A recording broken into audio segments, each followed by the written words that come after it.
and the price that you're maybe shown at the boat show, the bareboat price, is really probably almost half of what you'll actually pay for the boat. And a lot of times the bareboat price, you can't really sail that boat. It hasn't got all the equipment that you need.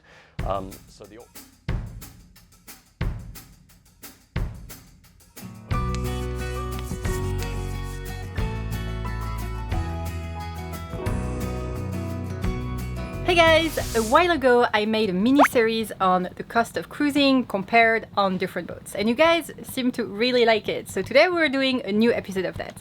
And we're heading to our friends on sailing yacht Aequus, James and Philippa. Aequus is a Bavaria C57 that James and Philippa bought brand new just a couple of years ago. So this should be really interesting and insightful, and hopefully we learn a lot. So without further ado, let's go! We met James and Philippa in Curacao back in December 2020, and their boat immediately struck us as big and beautiful. We had the chance to sail with them around Curacao for New Year's Eve and had an absolute blast together. Much like us, James and Philippa were pretty much new to sailing in 2017 when they decided to buy Aequus, and I'm really interested to hear their perspective now that they have 4 years of experience under their belts. Oh, look who's there! Hello! Ryan and I were also considering commissioning a brand new boat before settling on our boat, Paul Lucille. So I'm really interested in hearing how the process was like for them, how much the boat was priced versus how much they actually spent on it, and what they would do differently now that they know what they know. Philippa! You are so far away! Can you hear me? Do we need to call each other? Can you speak louder, please? Sophie! Philippa! I think that this video needs James casually walking with Bin bags. with the trash. Really? Yeah, it's both very genuine and very manly. How are you today, Sophie? I'm good. I missed you, Soph. Yeah, me too. It feels like it's been a while. It's been 2 days. Oh no! Oh no! This was a video is full not. one. No, this video is a It's a wet t-shirt competition. You guys want to start by introducing yourselves quickly? Hi, I'm Philippa. I'm James. We started our journey in 2018 and we set sail from England, from Southampton, and we bought a brand new boat, a Bavaria C57, German made. We spent 2 seasons in the Med, and then we sailed across to the Caribbean, when was it? Last January? 2020. And then we've had a season in the Caribbean, admittedly with COVID, but we visited quite a few islands, and we're currently in Bonaire. So Aequus is made by a company called Bavaria. They're a German boat manufacturer. The model is a C57, which was designed by Corsuti Yacht Design, I think they're called. They're an Italian firm, and they designed the C57, and they later went on and designed the rest of Bavaria's sailing yachts. And yeah, we've had her for 2.5 years, and we love her. Okay, this is the master bedroom, The master bedroom. where the magic happens. What kind of magic? I put my makeup on. No, it's a wonderful, wonderful room and I love it. The only thing I would say is having a forward cabin on a boat isn't always the best thing when you're sailing, because you're obviously at the front, so you feel all the motions. But other than that, it's fabulous. Got lots of room, got cupboards all at the top there and along here as well. Hello! And one bathroom, or should I say shower room. Also really convenient because this is separate from the toilet. So if one of you's in the loo and one of you's in the shower. On the other hand, you have 2 other bathrooms. There is that. One bathroom, or should I say one toilet room. Amazing.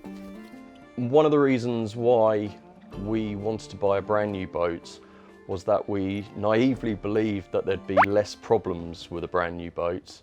And as we weren't really that experienced, we really wanted to concentrate on sailing and enjoying the first couple of years rather than be having to fix everything all the time. But what I quickly found out was that new boats come with probably more problems than a second-hand boat does. So that didn't really work out for us.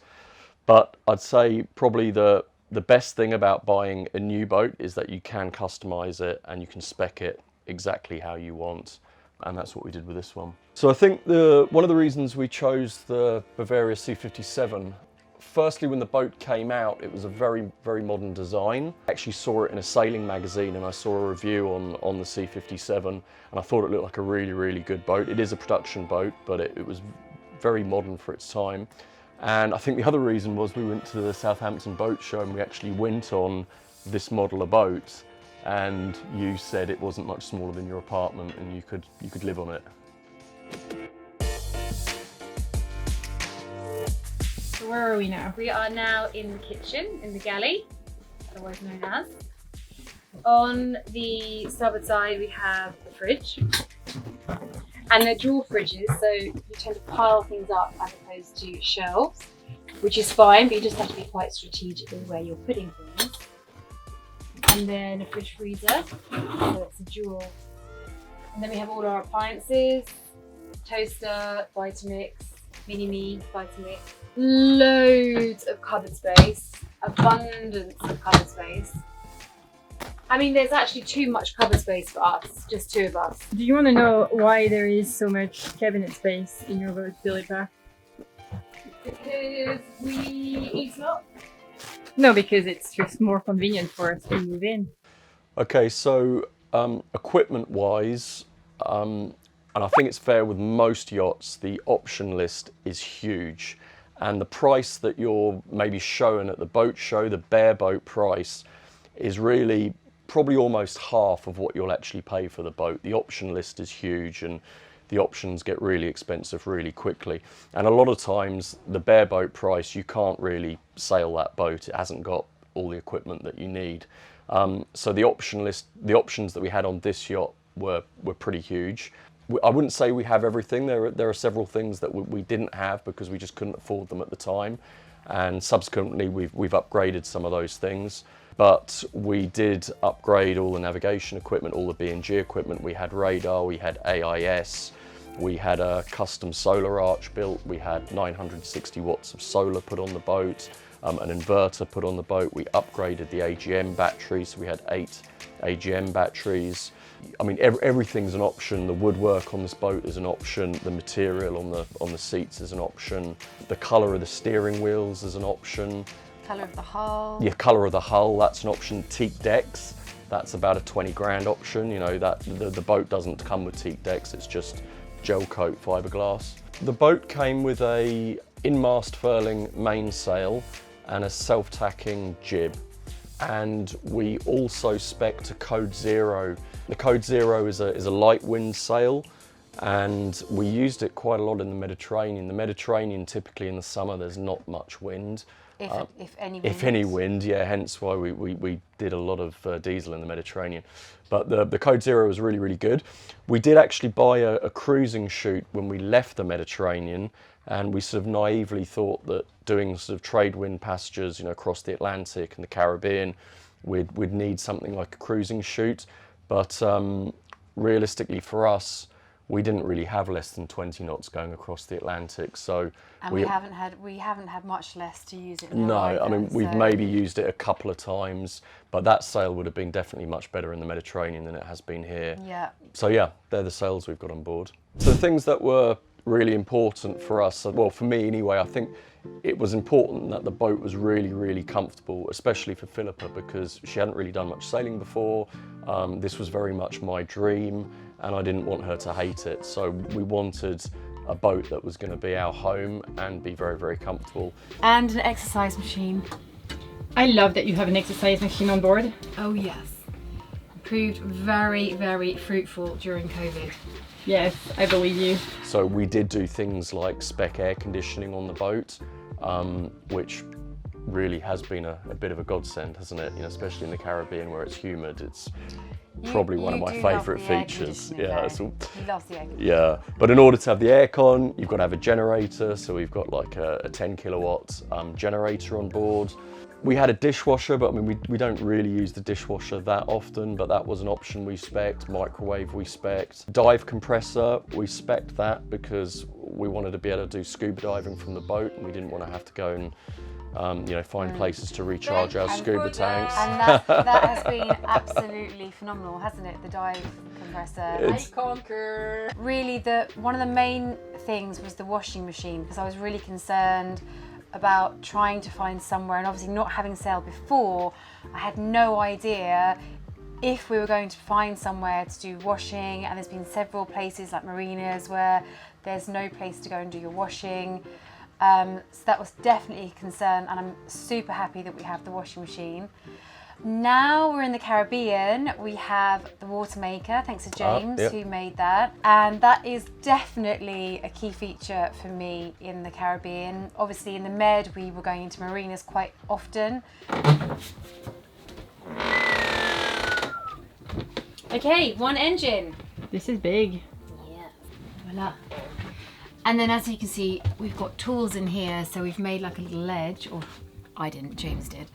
We made a little ledge here, and then we've put the tools up here, which is fantastic because obviously on a boat, you don't have loads of space. Are you telling me that in your 57 foot boat, you only for the two of you, you don't have enough space? No.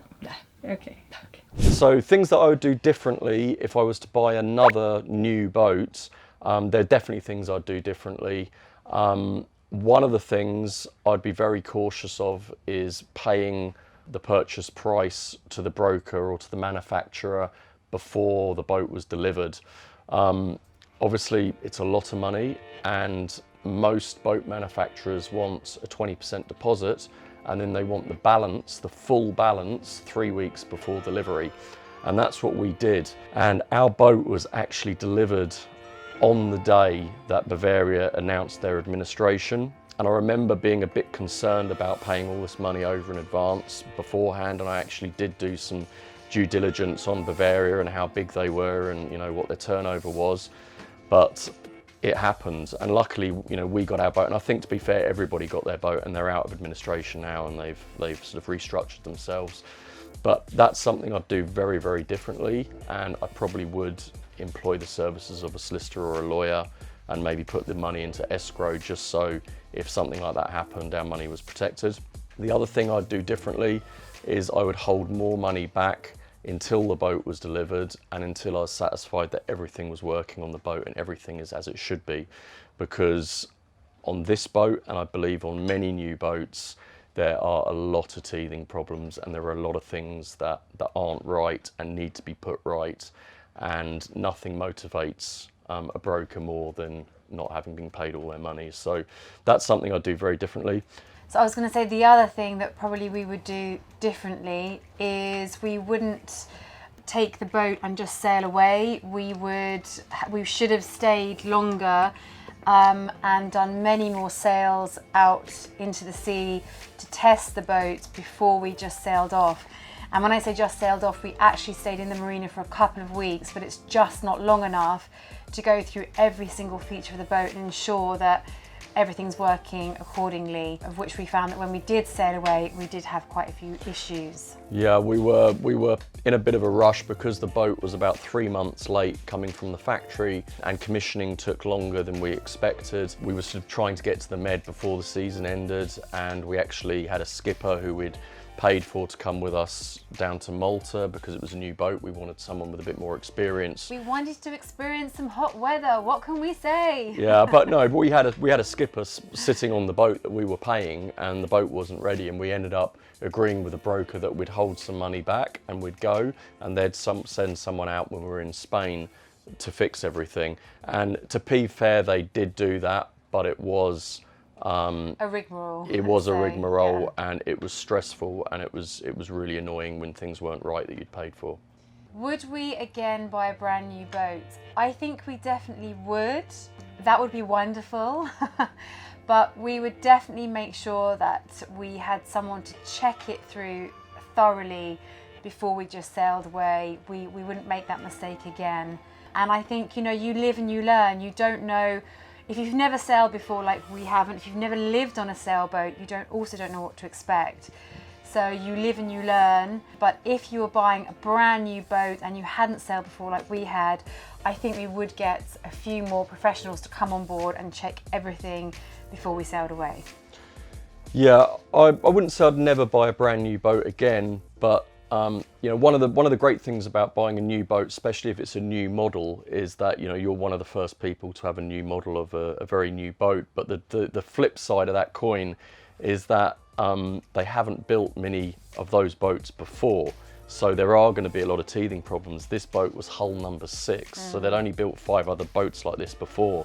Now I think, you know, they've maybe built 100 or so, I don't really know. But I wouldn't necessarily rush to buy a brand new boat. If it was an older model, or the model had been out for a couple of years and there were some, you know, second-hand boats that were in good condition, I'd certainly look at those seriously. Okay, so the purchase price for this yacht with all the options, including tax, this is actually in dollars, was $924,555. That is off the invoice converted into dollars. So the bareboat cost of this boat, so that's basically what the manufacturer lists as the price without any options, was around $500,000. A naked boat really is, if you go to a boat show and you look at a boat, you'll probably see a price, and that price probably won't include any options, or they'll list the options underneath and give you a total. But that's really the boat with no options. And I think with this boat, and probably most boats, the bareboat price, you can't sail away with that. Yeah, I think they have sails, but they won't have any of the navigation equipment that we've got on board, or very limited at that. I mean, literally everything on this boat is an option. So it's going to be a very, very basic, ugly boat for that. So we put on about $424,555 worth of options onto the boat. As I said, it includes upgrades to the navigation equipment, the chart plotters. We've got 3 Zeus 12-inch chart plotters on this boat, radar, AIS, VHF, electric winches, self-tacking jib. The interior, this wood is an option, the fabric is an option, the steering wheels on the boat, they're options, believe it or not. Courtesy lights, air conditioning, generator, inverter, washing machine, TV preparation, dining table lowering, underwater lights. Maybe we didn't really need the underwater lights, but 12-volt air compressor for dinghy launching system, drawer fridge in the cockpit. That was probably one of the best things we spec'd on the boat, was having nice cold beers when you're sailing. The gas barbecue, dishwasher, microwave, the push pit seats, they are options. Spreader lights, in-mast reefing, like the engine, that was an upgrade. We've got 110 horsepower Yanmar diesel. The standard engine's smaller than that. Literally, it goes on and on. Literally, it was a naked boat before we started. I mean, the options that you guys are listing are pretty extensive. Yeah, and those are not basic things. Absolutely, no, they're not. Everyone has a fridge in their cockpit or a barbecue that comes, so those are like really, really extensive. Yeah. And more like, I guess, okay, the boat would have had winches, the boat would have had sails, the boat would have had an anchor. So in theory, you could have sailed away with the bareboat, but it wouldn't be as comfortable as you guys made it to be. Yeah, I think it would be pretty basic. It would be pretty basic. So maintenance and repairs per year, 14,000. So that includes day-to-day maintenance on the boat, but it also includes hauling out the yacht, anti-fouling, upgrading some equipment, but I don't think we're spending any more than that, are we? So the next cost is marina costs. So in the Mediterranean, we roughly worked out that marina costs per year are $20,000. In the Caribbean, we're roughly figuring out they are $3,000. So marina costs in the Mediterranean are super expensive, and we found often in the Mediterranean that we couldn't anchor as much as we would have liked. So we found ourselves going into marinas a lot. At the time, we didn't have a water maker, so we had to go into a marina to get water.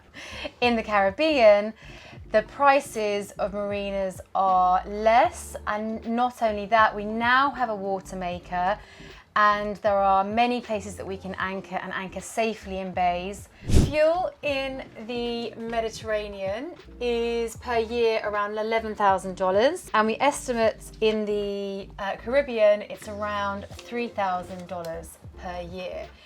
In the Mediterranean, there is often a lot of wind, or more often than not a lot of wind, so you're not using the sails, so you have to put the engine on, of which case you're using a lot more fuel. In the Caribbean, there's amazing wind all the time, and so you're not using as much fuel, hence $3,000 per year.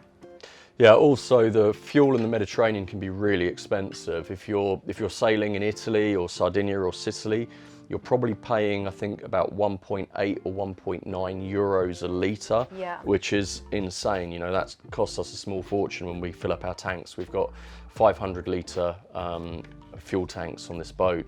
In the Caribbean, the fuel is a lot cheaper as well. So that's definitely a plus for the Caribbean. Yeah. Okay, so insurance for this yacht, that's gone up significantly. When we first bought the boat and we headed out to the Mediterranean, we were paying around $3,500 for insurance, and that's fully comprehensive.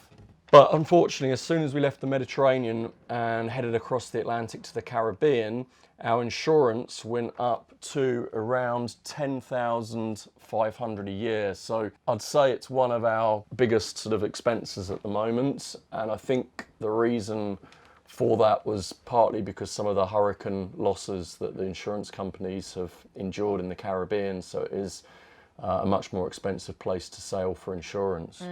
I don't think we were really prepared for it to be that much, were we? It's going up every year, so it's quite ironic because, you know, our experience is going up, the value of the boat's going down, yet it's costing us more to insure it every year.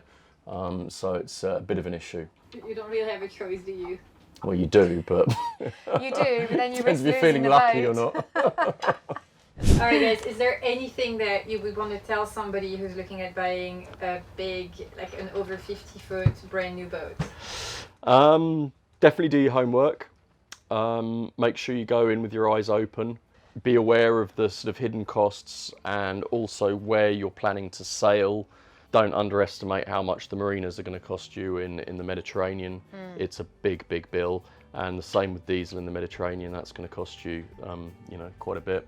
And with a new boat as well, they do have problems when they're delivered. Don't just think everything's going to be perfect from the factory. It won't be. If not more. Yeah, and if you're not sure, get a surveyor involved as well, but make sure you're holding back some money. Yeah, I would like to add a word and wrap this up by saying that we're very lucky to have you as friends and neighbors. That's very... Likewise. Well, because we have a dive compressor, I guess. Well, not entirely because of that. That's a big part. But yeah, mainly. We love you too, so very much, and Ryan. Love you to bits. Big thank you, James and Philippa. We love cruising with you for much more than your dive compressor, your gigantic cockpit, and Philippa's delicious, healthy recipes. James and Philippa recently launched their own YouTube channel, and I heard that they were filming an in-depth tour of their boat, so go check it out. So have you or would you buy a brand new boat yourself? Let us know in the comment section. We would love to hear your thoughts. I hope you learned something in this video, and I cannot wait to share more, so don't forget to subscribe to our channel for more boat life shenanigans. Thank you so much for watching, and I will see you next week. Bye bye!